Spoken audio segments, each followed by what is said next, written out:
Yes, guys, welcome back to the MMA Sucker channel. As always, I'm your host, Frazer Krohn, and we've got your UFC 325 main event breakdown.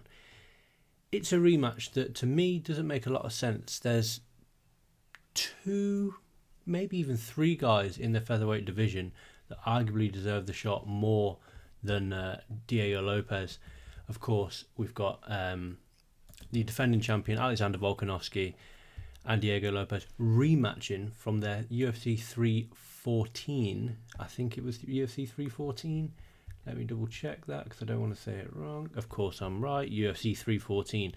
Their UFC 314 original fight, let's say. They fought for the they fought for the vacant featherweight belt after Ilia Topuria had given it up to, pursue the lightweight belt. We know how well that went for him. So you had Volkanovski, the former champion, facing Diego Lopes. At the time, a fight that made a lot of sense. The rematch now comes after a dominant first fight from Alexander Volkanovski. It was 48-47, 49-46 and 49-46. I scored it 49-46 to Volk. I don't think Diego Lopes really had much of a sniff in that one. I think Movsar Evloev has got to be feeling very hard done by. I think Lerone Murphy has got to be feeling very, very hard done by. And, maybe Aljamain Sterling. I don't think Aljamain Sterling's done enough for me lately, as it were. I think is Sterling... I can't remember what Sterling's last fight was. Yeah, Brian Ortega over 5 rounds in Shanghai. I think, that would be an interesting matchup. Former champion at bantamweight versus featherweight champion. He's 2-1 at the weight now after moving up, losing to Sean O'Malley. It is what it is. We get the rematch in Volkanovski's home of Australia, Sydney, New South Wales, and we're getting back-to-back pay-per-views. I'm recording this on the Monday of fight week for UFC 324. So UFC 324 hasn't happened yet. Let's pray that everyone stays in UFC 324. Obviously, we already know Amanda Nunes and Kayla Harrison won't be going ahead, but let's fingers crossed that this card stays intact. Especially this main event, because without the main event, this is a low-level fight night card. It is what it is. I'm going to break down the stats. So for this breakdown, because they've only just fought, they fought in, April of last year. Not a lot has changed. Lopes has had one fight against John Silver. Alexander Volkanovski has been sat on the sidelines. So instead of doing a traditional, I think this will work, I think that'll work, breakdown for the main event, what I'm going to do is I'm going to break down the first fight round by round and then give a little bit of a sort of recap as to how I think the UFC 325 main event will go, and sort of a little few keys to victory. So it's not going to be your normal breakdown, but that is because they've just fought, less than a year ago. First things first, as I always like to do with these breakdowns, the stats heading into the UFC 325 main event. You've got the champion Alexander Volkanovski with a record of 27-4, and the challenger Diego Lopes 27-7. One of those losses, of course, coming at the hands of Alexander Volkanovski. Average fight time, Volkanovski 16 minutes 21 seconds. He's had a lot of 5-round title fights in his UFC career. Lopes, 10.5 minutes. The height doesn't come as a great surprise when Alexander Volkanovski fights. He's on the wrong end of the height for this one. He's 5'6". Lopes is 5'11". Of course, both men, seasoned professionals, will weigh in at the featherweight limit of 145 pounds for the title fight. Despite being on the wrong end of a 5-inch 5-inch height disadvantage, Volkanovski's only got a 1-inch reach disadvantage. Both men fight out of the orthodox stance, and Volkanovski is 6 years Lopes's elder. Significant strikes landed per minute. Alexander Volkanovski 6.18 to Diego Lopes's 4.1, so he lands over pretty much 2 more significant strikes a minute than Lopes. Both men's accuracy in and around the sort of 50% mark. Significant strikes absorbed per minute. Volkanovski sort of it's roughly 1.5 less than Lopes. So Lopes does take a few more shots than Volkanovski. And the defensive stats, again, fairly similar, within 10% of each other, 58% and 47%. This is an interesting stat. Takedown average per 15 minutes for Volk is 1.67. For Diego Lopes, it's 0.79. The accuracy, 34% for Volk and 55% for Diego Lopes. And the takedown defense, 70% for Volk. We know he's got phenomenal takedown defense, and 67% for Diego Lopes. Interestingly, submission average is slightly, despite not landing as many takedowns, Lopes throws up a lot more submissions. He throws up 1.7 submission attempts per 15 minutes against Volk's 0.2. Now I'm going to move on to the stats from the first fight, just the sort of key stats. Volkanovski, like I said, won the fight. Didn't score a knockdown, whereas Diego Lopes did. I'm going to go on to talk about that in a minute. Significant strikes landed, however, 158 of 259 attempted at a percentage of 61%. And total strikes for Volk were 165 of 266. Lopes landed just 63 significant strikes and only attempted 194 at an accuracy of 32%. 71 of 203 total strikes landed. Lopes didn't shoot for a single takedown, whereas Volk attempted 11 takedowns. And I'll go on to talk about those takedowns in a minute.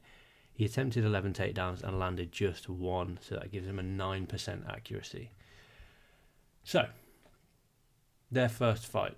Good fight. I enjoyed the fight. I really did. I thought it was a good, entertaining, I think, was it the co-main of UFC 314? I can't remember.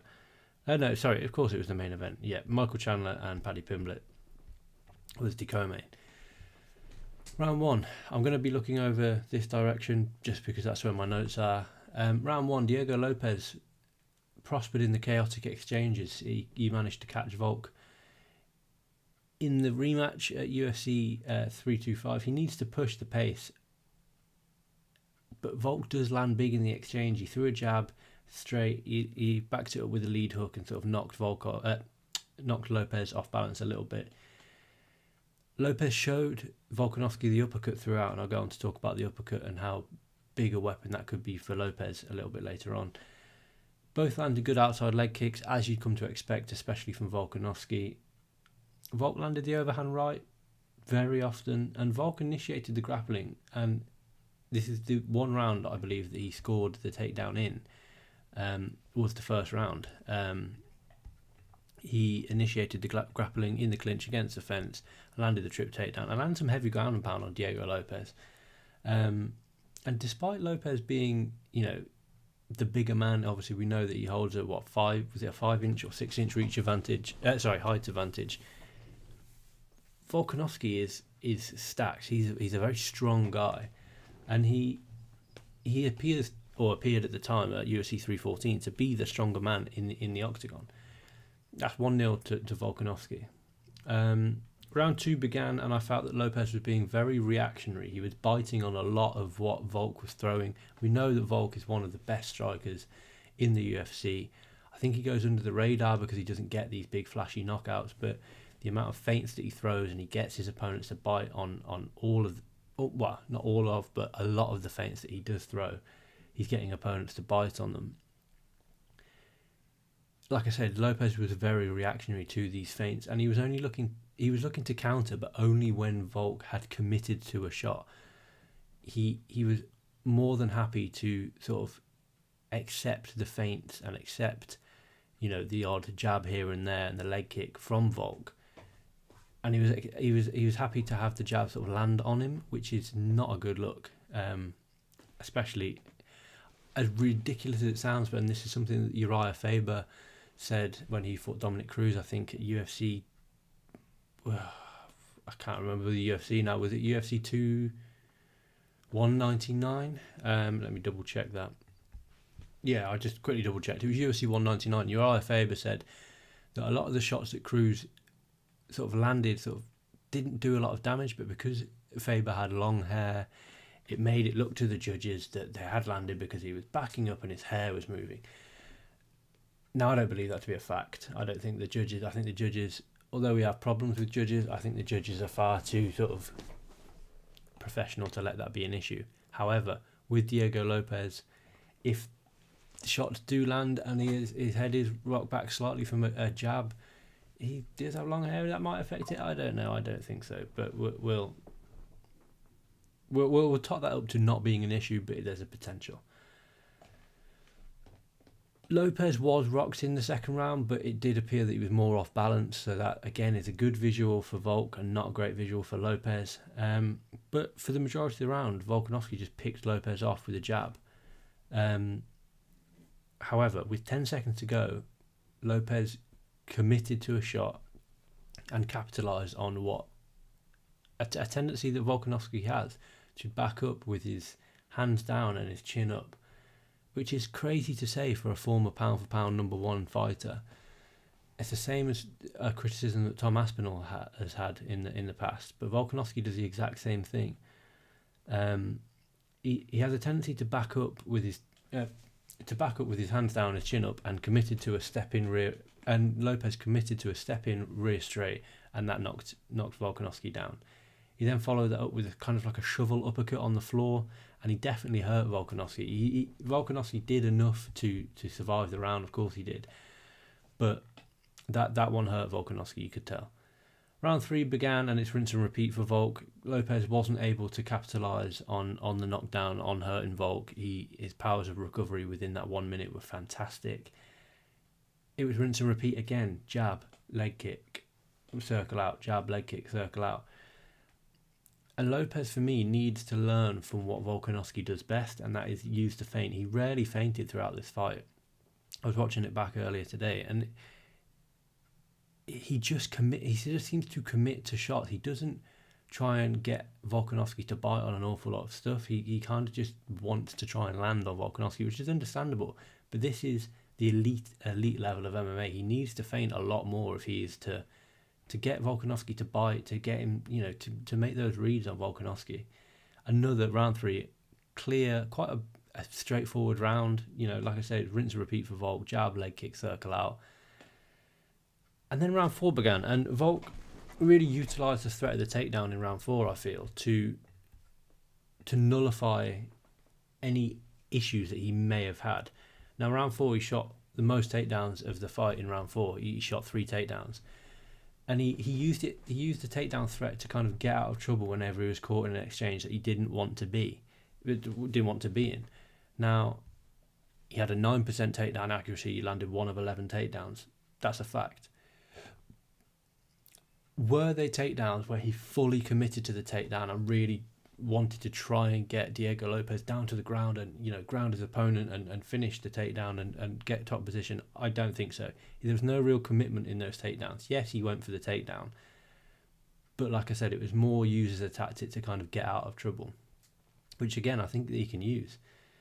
Diego Lopes was good in the clinch. He landed a lot of shots to the body and a few shots to the head, and that's something Volk needs to look out for. But he didn't commit to the takedown at any point, which I think is really important.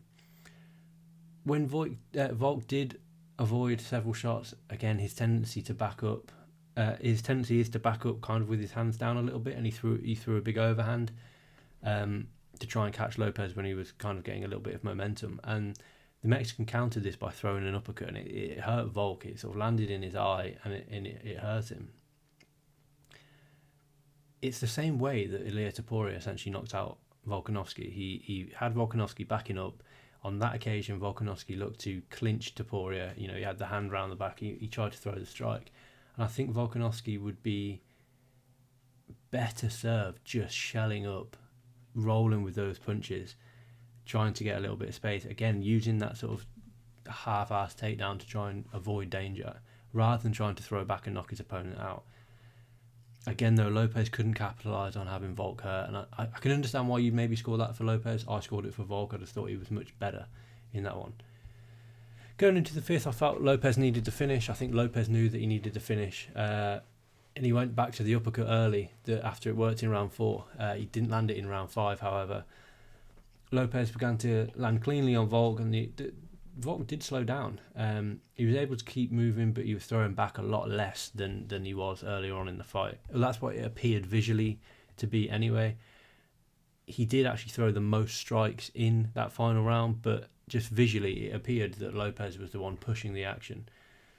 Lopes tried to coax Volk into a firefight, but of course he didn't bite. He's far too smart for that, and he got his hand raised at the end of it. Going forward, UFC 325, I think for me, in their first fight at UFC 314, Lopes looked like the moment had got to him a little bit. He didn't fight like he usually does, and I think he's going to be a little bit more relaxed in there. I think he is going to throw a few more feints. I think he isn't going to try and force the action. I think he could look to wrestle more, and even if he's not successful in that wrestling, it's going to tax the gas tank of Volkanovski, who, like I said, we've only got his last fight to kind of compare him to. He did look tired at the end of that fight, and that was just pretty much a pure striking match. Yes, he shot for 11 takedowns, but like I said, he didn't really commit on many of them. If at his older age, Volkanovski, what is he, 37 now? I can't remember, 37 maybe. If that sort of gas tank does begin to fade, Lopes could take advantage of the fight, and that can be sort of enhanced by Lopes shooting in on the takedown, making Volk wrestle. For me, Volk doesn't have the punch power to hurt definitely not doesn't have the punch power to knock Lopes out. Doesn't really have the punch power to hurt him either.